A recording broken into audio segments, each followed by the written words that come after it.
Hey guys, this is Hrithik Arya. Welcome back to my channel the mom's magic art. आप सभी का हार्दिक स्वागत है। तो फ्रेंड्स, आज की ये वीडियो बहुत ही ज़्यादा स्पेशल और बहुत ही ज़्यादा खास होने वाली है, क्योंकि आज के इस वीडियो में मैं बताऊंगा अगर आप बिगनर्स हो तो आप स्केचिंग और शेडिंग कैसे स्टार्ट कर सकते हो। बहुत ही प्रैक्टिस की ज़रूरत है, बहुत ही पेशेंस की भी ज़रूरत होती है, बट कोई नहीं, हम प्रैक्टिस करेंगे और इसको करते रहेंगे। तो जैसे जैसे मैं आपको बताते जा रहा हूँ वैसे वैसे आप करते जाओ और वीडियो को इन तक ज़रूर देखना, क्योंकि बहुत ही स्पेशल वीडियो है। तो फ्रेंड्स, अगर आप शेडिंग, पहले आपको मैं बता दूं कि आप शेडिंग बहुत तरीके से होती हैं, लेकिन जो बेसिकली जो हम स्टार्टिंग में कर सकते हैं, तो पहला है जो हम ब्लेंड करते हैं, चीज़ों को ब्लेंड करके शेडिंग करते हैं सिर्फ पेंसिल से, और दूसरा है जो हम स्ट्रोक डाल के करते हैं। तो पहला जो शेडिंग है वो ब्लेंडिंग के लिए है। तो ब्लेंडिंग अगर आप, जैसे बहुत ही लोग होते हैं ब्लेंडर का यूज़ करते हैं, बट आपको क्या करना है, पेंसिल से ही आपको टोन मतलब शेड्स में, कि जैसे light to dark, dark to light pencil चलाते हुए उसको शेड करना है। तो इसके लिए आप पहले एक स्क्वायर बना लें एक प्लेन पेपर पे, और उसको हर साइड से शेड करें। हर उसका जो मतलब एजेस हैं उन्हें डार्क से लाइट करते हुए, बीच में पूरा लाइट, और मतलब हर एजेस से डार्क करते हुए। तो जैसा कि आप देख रहे हैं, मैं अपने पेंसिल से कर रहा हूँ, जिस तरह मैंने पेंसिल पकड़ा हुआ है, और इसमें सीधी पेंसिल का यूज़ पता ही नहीं करना है, क्योंकि सीधे पेंसिल का अगर आप यूज़ करेंगे तो बहुत ही ज़्यादा डार्क एरियाज़ आ जाएंगे, और आपके पेपर अगर हल्के हैं तो वो ख़राब भी हो सकते हैं। तो आपको टेढ़े पेंसिल का इसी तरह शेडिंग की जाती है, बेसिकली अच्छी शेडिंग इसी तरह होती है। तो आप जैसा देख रहे होंगे कि मैंने साइड से करके और बीच में लाइट कर रखा है। तो ऐसे आपको शेडिंग की परमानेंट प्रैक्टिस करनी होगी बहुत ही आराम से। और अब दूसरी तरफ जाते हैं स्टॉक्स के लिए। स्टॉक, इसको 45 डिग्री का स्टॉक बोलते हैं। इसमें आपको बहुत ही ज़्यादा केयरफुल होने की ज़रूरत है, बिकॉज हम ये जो ब्लेंडिंग वाली मर्जिंग वाली शेडिंग थी, ये तो हम कर लिए कि हम डार्क पेंसिल चलाए, उसके बाद मर्ज कर लिए। बट स्टॉक्स में आपको बहुत ही केयरफुल करना है। इसमें आपको 45 डिग्री पर एक सीधी लाइन खींचते चली जानी है, डार्क टू लाइट। आपको बहुत ही ज़्यादा मतलब इसमें ध्यान देने की ज़रूरत है कि आपको कहाँ डार्क हो रहा है, कहाँ लाइट हो रहा है। इसमें मर्ज नहीं करना होता है, इसमें आपको स्टॉक से ही एक दूसरे को मर्ज करना होगा, ना कि ब्लेंडर से या फिर मर्ज करके।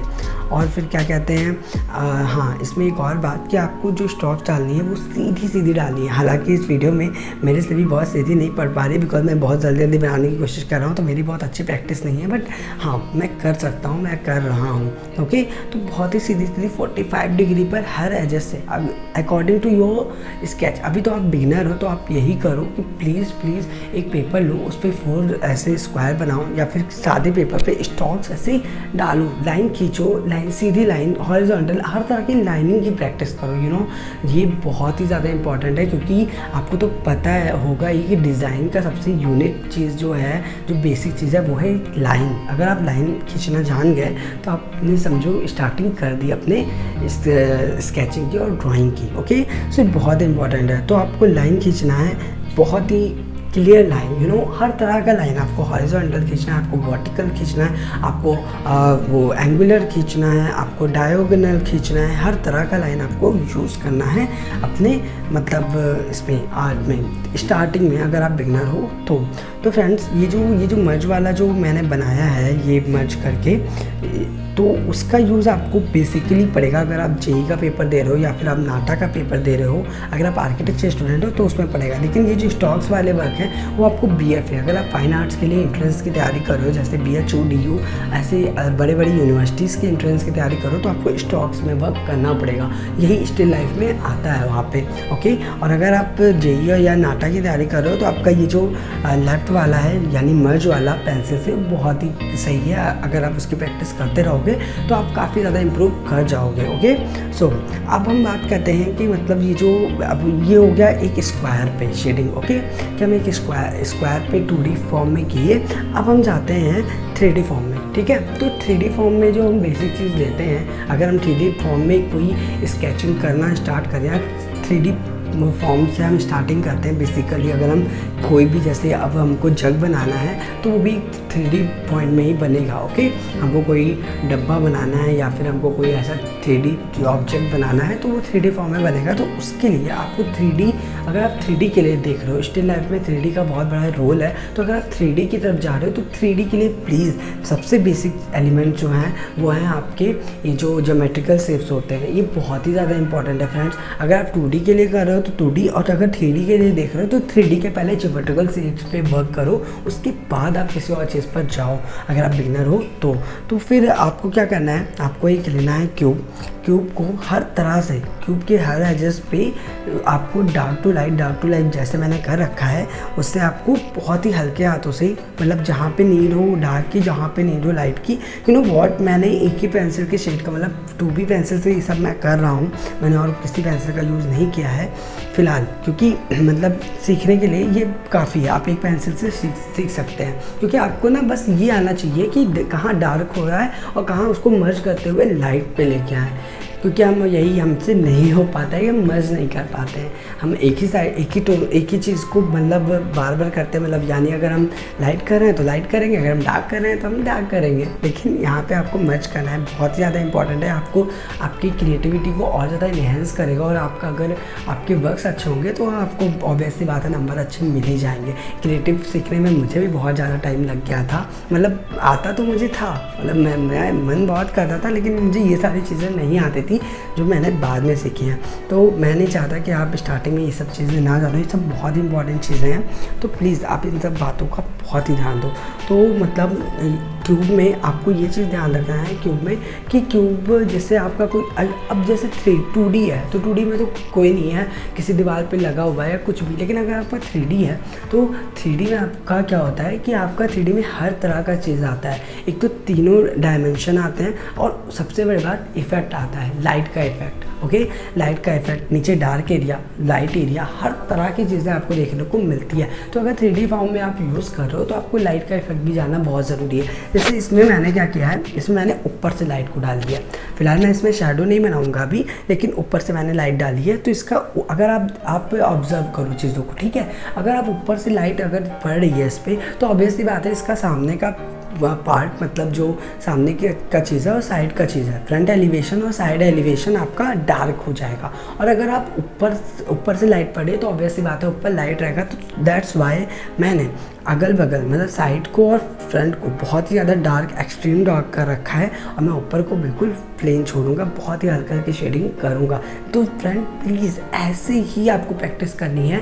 पहले आपको 2D फॉर्म के जितने भी 2D एलिमेंट्स हैं, सर्कल, स्क्वायर और ये जो रेक्टेंगल्स वगैरह हैं, ट्रायंगल, इन सब पे आपको शेड करना है, इन सब पे आपको वर्क करना है। फिर उसके बाद आप जाओगे 3D फॉर्म पे, ठीक है। ये बहुत ही बेसिक है, प्लीज़ यहीं से स्टार्ट कीजिएगा, डायरेक्ट स्केचिंग पे मत जाइएगा, डायरेक्ट आप स्टिल लाइफ पे मत जाइएगा। ओके, तो ये ट्यूटोरियल्स हैं कुछ, तो इसको बहुत ही अच्छे से फॉलो कीजिएगा। आपको पहले भी कई वीडियोस में पता चल गया होगा, बहुत लोगों ने इन सब चीज़ों पे वीडियो बनाई है, तो मैं कोशिश कर रहा हूँ मैं अपने नॉलेज शेयर करूँ अपने तरीके से। होप आपको ये सब चीज़ें समझ में आए और पसंद भी आए। और अगर ऐसे ही वीडियोज़ आप और भी चाहते हैं तो आप मेरे चैनल पर आप मुझे कमेंट कर सकते हैं। Okay, so please. हाँ, अब आपको पता है ये जैसे मैंने मर्ज किया था, वैसे मैंने देखिए मैं हर तरह के फॉर्म का यूज़ कर रहा हूँ। मैंने सर्कल और सिलेंडर, कोन, हर तरह के फॉर्म पे शेड किया है। ऐसे ही आपको करना है, पहले आपको क्यूब पे जाना है, फिर उसके बाद सारी चीज़ों पे धीरे धीरे जाना है। और ऐसे ही मैंने स्टॉक्स वाले वर्क भी, बहुत सारे स्टॉक वाले वर्क भी हर 3D फॉर्म पे किए हैं, ठीक है। जैसे मैंने मर्ज वाले पे किया है, वैसे स्टॉक्स वाले शेड भी मैंने हर 3D फॉर्म पे, मैंने क्यूब पे किया है, मैंने सिलेंडर पे किया है, मैंने इस पे कोन पे किया है, मैंने सर्कल पे किया है। ऐसे से आपको 3D फॉर्म्स ऐसी बेसिक चीज़ें लेनी है, बहुत बड़ी चीज़ें नहीं लेनी है। स्टार्टिंग में आपको ऐसे ही सीखना पड़ेगा। तो ये हो गया क्यूब, ये हो गया कोन, ये हो गया स्फीयर, ये हो गया सर्कल। अब यही सब चीज़ें हैं। अब जैसे क्यूब है तो क्यूब का आप 2D लेंगे तो आपका स्क्वायर होगा, इसका अगर सिलेंडर का 2D लेंगे तो आपका रेक्टेंगल हो जाएगा, कोन का 2D लेंगे तो आपका ट्रायंगल हो जाएगा, और स्फीयर का तो सर्कल हो जाएगा। तो ऐसे ही चीज़ें ना 2D से 3D में आती। तो पहले अगर हमको 2D आ जाएगा तो हम बेसिकली हम उसके एलिमेंट्स को, उसके फीचर्स को यूज़ करके हम 3D का कर देंगे। और अगर आपसे अगर स्टॉक्स डायरेक्ट उस पर नहीं हो रहे हैं स्क्वायर पे, तो आप यही करें, एक बड़ा सा बॉक्स बनाएं और उस पर लग जाएं, बिल्कुल से पेंसिल रगड़ रगड़ रगड़ के, जबकि आपकी सीधी लाइन ना, और बहुत ही ज़्यादा ध्यान देने की ज़रूरत है, आपकी सीधी लाइन ही पड़नी चाहिए, ये नहीं कि आप किधर भी किसी भी एंगल में घुमा रहे हैं। ओके, तो सीधी लाइन बहुत ज़्यादा इंपॉर्टेंट है स्टॉक्स के वर्क में। सो ये हो गया हमारा स्टॉक्स का कि हम स्टॉक्स में कैसे वर्क करें। तो ये स्टॉक्स पे आपको यही प्रैक्टिस करनी है बेसिकली, हाँ, कि आप स्टॉक्स को किसी एक पेपर ले और उस पर स्क्वायर बनाएं और उसको बस लग जाए अपने पेंसिल से, किसी भी पेंसिल को उठा के उसको रगड़ ले, जो आपको लग रहा हो कि ख़त्म होने वाली है। तो ख़त्म करने का सबसे आसान तरीका, इससे आपकी स्किल बहुत ज़्यादा डेवलप हो जाएंगी।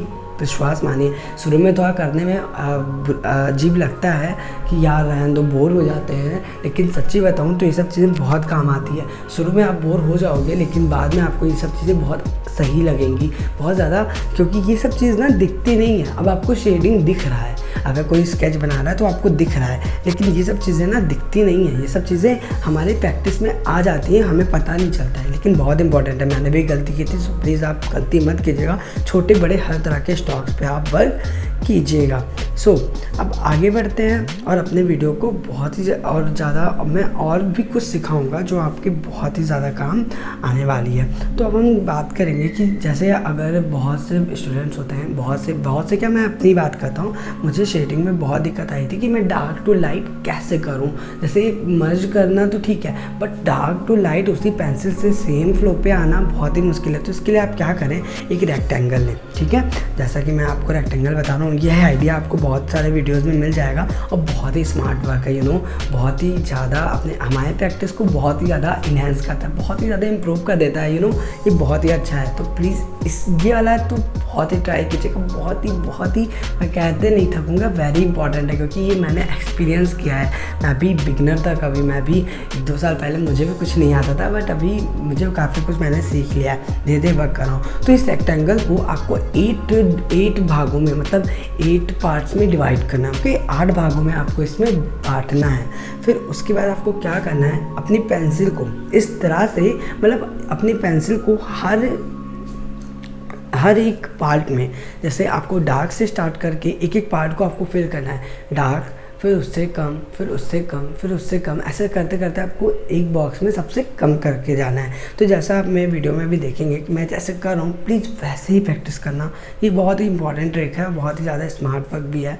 और मैं कहूँगा कि ये अगर आपको शेडिंग में दिक्कत आ रही है, क्योंकि शेडिंग में सभी को दिक्कत आती है शुरुआत में, तो शेडिंग के लिए ये बहुत ही अच्छा है। आप शेडिंग का प्रैक्टिस है जो आप बहुत ही ईजीली वे में इससे आप कर सकते हैं, ठीक है। सो शेडिंग के लिए तो मैं आपको यही प्रेफर करूँगा, जैसे मैं कर रहा हूँ, डार्क, एक्सट्रीम डार्क पहले आपको करना है, फिर उसके बाद हल्का सा, जैसा आप देख रहे हैं, बहुत ही हल्का सा डार्क, और डार्क करने के लिए ना आपको एक ही जगह की ज़रूरत नहीं है कि आप एक ही जगह आप एक ही जगह पेंसिल को तेज चला रहे हैं उससे डार्क होगा, नहीं। आपको डार्क, अगर आप एक किसी 2D फॉर्म को डार्क कर रहे हैं पूरी तरह से, तो आपको हर एंगल पे वर्क करना पड़ेगा, जैसा कि मैं कर रहा हूँ।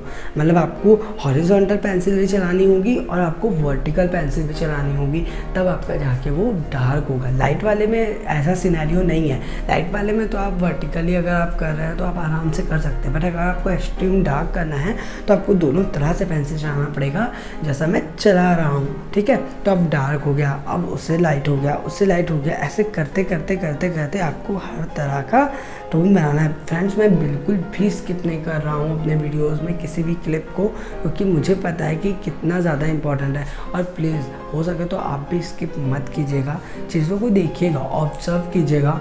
और हाँ, एक चीज़ तो कहना मैं भूल ही गया यार कि अगर आप मेरे चैनल पर नए आए हैं तो प्लीज़ मेरे चैनल को सब्सक्राइब कर दीजिएगा। और सब्सक्राइब भी मैं ऐसे नहीं कह रहा करने को, आप वीडियोस देखिए, अगर आपको वीडियोस लगे कि आपके किसी यूजुअल है तो सब्सक्राइब कीजिएगा, क्योंकि सब्सक्राइब इंसान इसलिए करता है, नोटिफिकेशन इसीलिए ऑन करता है ताकि अपडेट वीडियो अगर अच्छी हो तो ही उसके पास आए। तो सब्सक्राइब करने का तभी मतलब होता है जब आप मेरी वीडियोज़ में कुछ पाएँ। ओके, सो सब्सक्राइब कर दीजिएगा और वीडियो लाइक कर दीजिएगा। और अगर आप अपने किसी फ्रेंड के साथ शेयर करना चाहते हैं तो आप शेयर भी कर सकते हैं। ओके, सो अब मेरी शेडिंग आप देख रहे हैं कि बहुत ही मैंने डार्क टू लाइट करते करते हर एक बॉक्स को फिल किया हुआ है। हर एक बॉक्स को आपको फिल करना हो। आप देख रहे हैं कि मेरी जो शेडिंग है वो डार्क टू लाइट जा भी रही है। ऐसा नहीं है कि मैंने डार्क से सीधा लाइट कर दिया, और ऐसे ही होता है। ये इसी तरह यही वो ट्रिक है जो मेरे टीचर ने मुझे सिखाया था, मैं आपको सिखा रहा हूँ। ये बहुत ही इंपॉर्टेंट ट्रिक है। मुझे भी लगता था कि यार क्या बकवास हो रहा है, एक बॉक्स बना देगा, ठीक है। तो 1 to मतलब आपको बिल्कुल लग जाना है इस पर, और इसको एक बार नहीं होगा, कम से कम 1 से 10 बार आपको ट्राई करना पड़ेगा इसको। 10 बार भला कोई मतलब हालांकि कोई करता नहीं है, 5-6 बार में हो जाता है, लेकिन 10 बार होता ही है ये, ठीक है। बहुत ही ज़्यादा इंपॉर्टेंट है। तो चलिए, अब हो गया क्यूब का। अब हम बात करते हैं थोड़ी शैडो की, क्योंकि शेडिंग हो गया, मतलब शेडिंग हो गया, स्टॉक्स पे वर्क हो गया, ठीक है। अब हम बात करेंगे कि हम शैडो कहाँ से लाएं, क्योंकि 3D फॉर्म में शैडो का रोल बहुत ही ज़्यादा इम्पॉर्टेंट है। जब आप जेई का एग्ज़ाम, अगर आपने कभी आर्किटेक्चर के बारे में सोचा है, या फिर आप स्टिल लाइफ कर रहे हो, तो उसमें आपको शैडो दिखाना ही दिखाना है, और स्टिल लाइफ में ही क्यों, अगर आप क्या कहते हैं किसी पोर्ट्रेट पे वर्क कर रहे हो, बहुत ही बड़ा वर्क कर रहे हो, तो उस पर भी शेडो वगैरह आपकी बनेगी। तो आपको मैं शेडो के लिए सबसे पहले प्रेफर करूँगा स्फेयर को, ओके।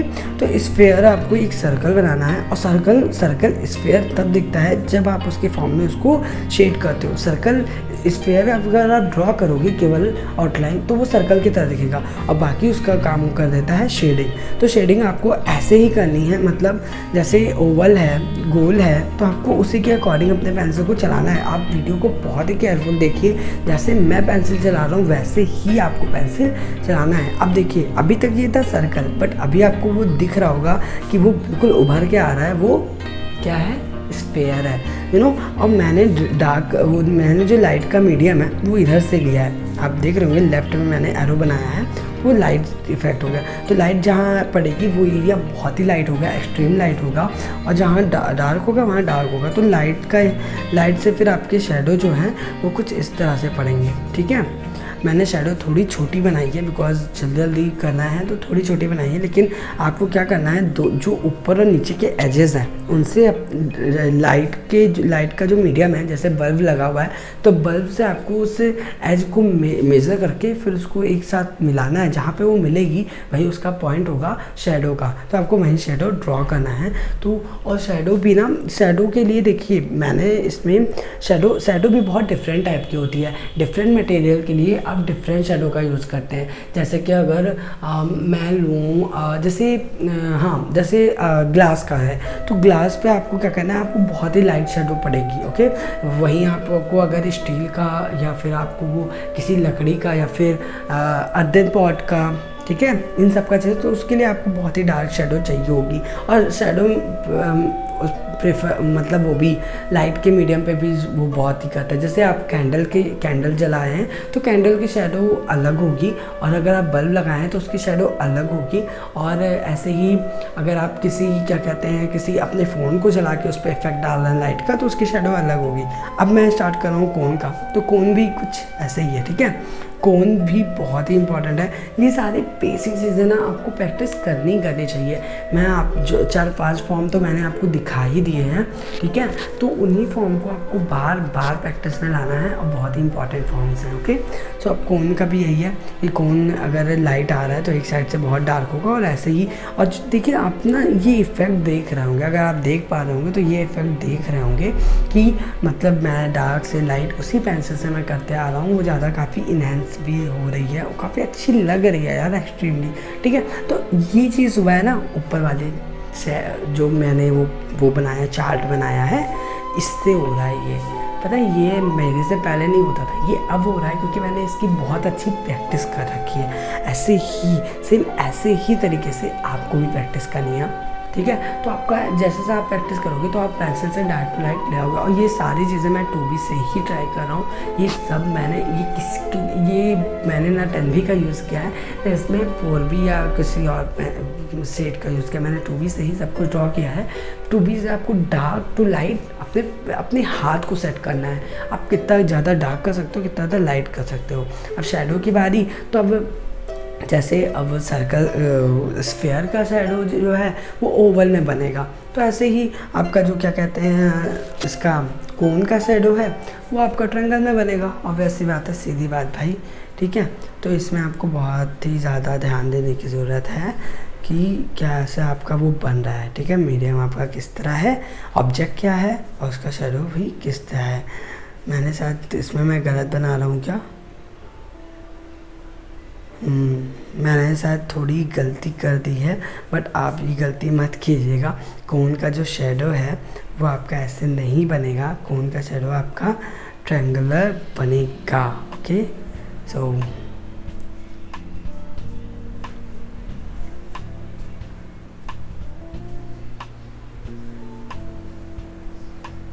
लाइट का मीडियम भी मैंने शायद थोड़ा ऐसे से ही ले लिया है, बिकॉज लाइट भी इफ़ेक्ट, मतलब लाइट की लाइटिंग बहुत अलग हो रही है, ठीक है।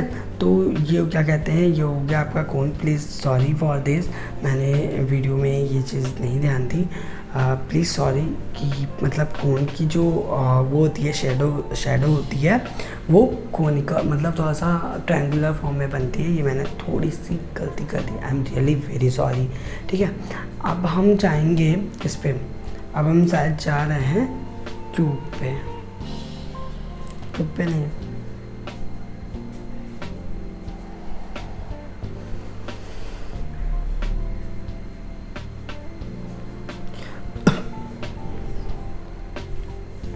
सो फ्रेंड्स अब हम जो शेडिंग करने जा रहे हैं वो शेडिंग करने जा रहे हैं एक पिरामिड की। अभी तक हो गया ये सर्कल और ये तो हो गया। पिरामिड की शेडिंग भी बहुत ही डिफरेंट होती है, क्योंकि पिरामिड अगर आप बेसिकली मैं यहाँ पे ग्लास वाला पिरामिड जो होता है वो यूज़ कर रहा हूँ, और इसके लिए ना आपको ग्लास जो ग्लास का इफ़ेक्ट है, जो ये ग्लास के इफ़ेक्ट होते हैं वो थोड़े डिफरेंट होते हैं, क्योंकि इसमें आपको पीछे की चीज़ों को भी दिखाना होता है। तो अगर मैं इस पिरामिड की बात करूँ ना, जो मैं बना रहा हूँ बेसिकली, अगर आपको ग्लास वाला इफेक्ट डालना है तो इसमें आपको क्या करना पड़ेगा, इसमें आपको सिर्फ एजेस को हाईलाइट करना है। आपको एजेस को हाईलाइट करते हुए उसको मर्ज कर देना है, ठीक है। उसको बहुत ही मतलब डार्क टू लाइट में मर्ज कर देना है, बहुत ही हाईलाइट करके।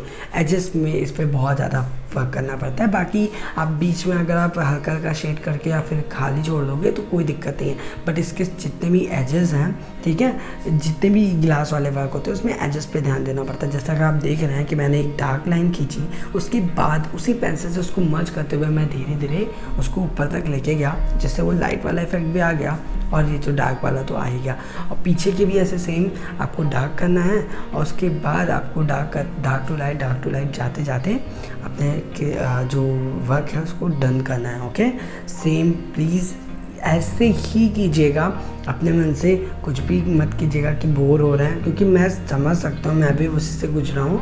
बोरियत लगेगी, बट ये सब चीज़ें आपके काम भी बहुत आएंगी, और ये सब चीज़ें आपको सिर्फ आई थिंक 10 से 15 दिन, 10 दिन में ज़्यादा बोल दिया आई थिंक, हाँ, मतलब 5-6 दिन, हफ्ता, 1 वीक तो आपको लगेंगे सब कुछ अच्छे से सीखने में, अच्छे से। और 1 वीक सोचिए, आप अगर 1 वीक अच्छे से मेहनत करके इन सब चीज़ों पे लग गए तो उसके बाद तो आपको स्किल्स आपकी बहुत अच्छी हो जाएगी, आपकी जो क्रिएटिव वर्क है वो भी बहुत ज़्यादा अच्छा हो जाएगा। तो आप सोचिए, आपकी 1 वीक की मेहनत, 1 वीक का बोरिंग टाइम आपके लिए कितना ज़्यादा इफेक्टिव हो सकता है। क्या आपने कभी सोचा है इस बारे में? तो प्लीज़ इस बारे में सोचिएगा। और इस वीडियो को यहीं पे शायद मुझे ख़त्म करना पड़ेगा, बिकॉज अब मेरे पास कुछ बचा नहीं है, और यही इतना ही बहुत इंपॉर्टेंट है, बिकॉज ये मतलब बेसिक है बिल्कुल। इसके अलावा भी मैं कोशिश करूँगा, अगर मेरे पास कोई और इन्फॉर्मेशन है मैं चेक करूँगा कि मुझे और क्या क्या इंपॉर्टेंट है आपके लिए स्टार्टिंग में, तो मैं सब पे वीडियो बनाने की कोशिश करूँगा। So please hope it is knowledgeful for you, अगर ये आपके लिए इंपॉर्टेंट है तो चैनल को सब्सक्राइब कर ही देना, वीडियो लाइक कर ही देना, शेयर कर देना, और प्लीज़ मेरे वीडियोस का इंतज़ार करना। मैं इस समय कुछ थोड़ा काम की वजह से मैं रोज़ वीडियोज़ नहीं डाल पा रहा हूँ, बट हाँ, मैं कोशिश करता हूँ अल्टरनेट वीडियोज़ डालने की, और मैंने अभी स्टार्टिंग भी किया है, तो प्लीज़ मतलब थोड़ा समझिए। Okay, so hope for your support, hope for your love, और प्लीज़ आप ऐसे ही तैयारी कीजिएगा। जय हिंद, जय भारत, मिलते हैं अपने नए वीडियो में।